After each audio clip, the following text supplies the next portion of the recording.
بندہ جب اپنے مولا کریم کو یاد کرتا ہے یا اس کی عبادت و بندگی کرتا ہے، ذکر و اذکار کرتا ہے، تو یہ بندے کا کمال نہیں ہے کہ وہ اپنے مولا کو یاد کر رہا ہے یا اس کی عبادت و بندگی کر رہا ہے، بلکہ اس کے اوپر اپنے مولا کا کرم ہے کہ وہ اپنے مولا کو یاد کر رہا ہے۔ اللہ تبارک و تعالیٰ جب تک نہ چاہے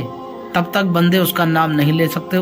اس کا ذکر و اذکار نہیں کر سکتے۔ ایک بندہ اپنے مولا کو یاد کرتا ہے تو صرف وہ اپنے مولا کو یاد نہیں کرتا،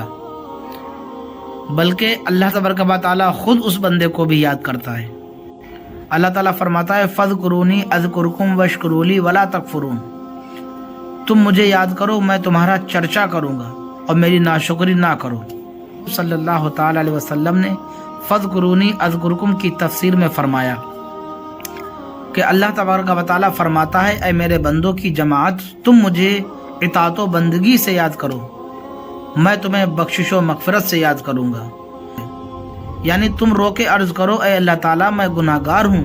تو اللہ تعالیٰ اپنے کرم سے فرمائے گا میں غفار ہوں، تمہارے گناہوں کو معاف کرنے والا ہوں، تمہارے گناہوں کو مٹانے والا ہوں۔ اللہ کے اپنے بندوں پر بہت سے احسان ہیں، بہت مہربانیاں ہیں، جیسا کہ اللہ کے حبیب صلی اللہ تعالیٰ علیہ وسلم ارشاد فرماتے ہیں جسے 4 چیزیں عطا کی جاتی ہیں اس کو 4 چیزیں اور زیادہ عطا کی جاتی ہیں، یعنی کہ جس کو 4 چیزیں ملیں اس کو 4 اور زیادہ ملیں۔ نمبر 1 تو یہ کہ جس کو اللہ تبارک و تعالیٰ نے ذکر و اذکار کی توفیق دی، یعنی جس کو اللہ تعالیٰ نے اپنے آپ کو بندے کو یاد کرنے کی توفیق دی، تو سمجھ لو اللہ تبارک و تعالیٰ اس کو فرشتوں کے بیچ میں یاد کرے گا اور اللہ تعالیٰ اس کا چرچا کرے گا، یعنی فرشتوں کے بیچ میں اللہ تبارک و تعالیٰ اس بندے کی تعریف کرے گا کہ فلاں شخص فلاں بندہ ہمارا ذکر و اذکار کر رہا ہے، ہماری عبادت و بندگی کر رہا ہے۔ تو ایک تو اس کو ذکر و اذکار کی توفیق ملی، دوسری یہ ملی کہ اللہ تعالیٰ اس کو یاد کر رہا ہے، اس کا چرچا کر رہا ہے، 2 چیز۔ دوسرے نمبر پر آتا ہے کہ اللہ تبارک و تعالیٰ جس کو دعا کی توفیق دیتا ہے،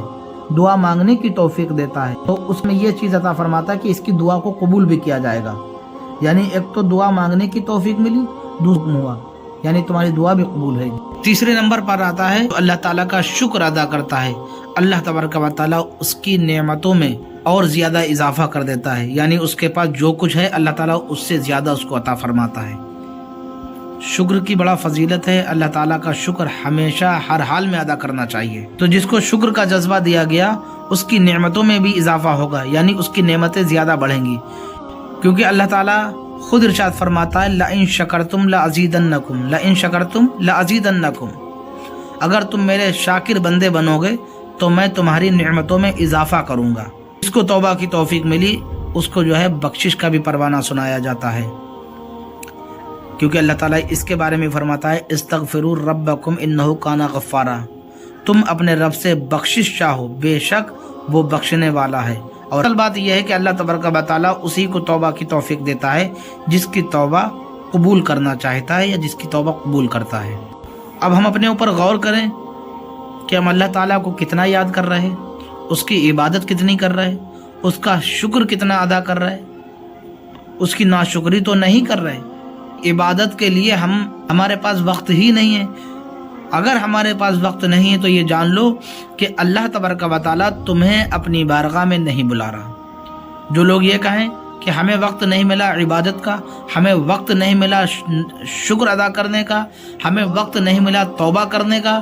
تو یہ سمجھ لو کہ اللہ تبارک و تعالیٰ تم سے ناراض ہے، اور تمہیں اللہ تبارک و تعالیٰ کی بارگاہ میں رو رو کر گڑ گڑانا چاہیے، توبہ استغفار کرنا چاہیے، اور اللہ تبارک و تعالیٰ کا ہر حال میں شکر ادا کرنا چاہیے، تب ہماری بخشش و مغفرت ہوگی، ورنہ کل قیامت کے دن ہماری پکڑ ہوگی۔ اللہ تبارک و تعالیٰ اپنے امان میں رکھے۔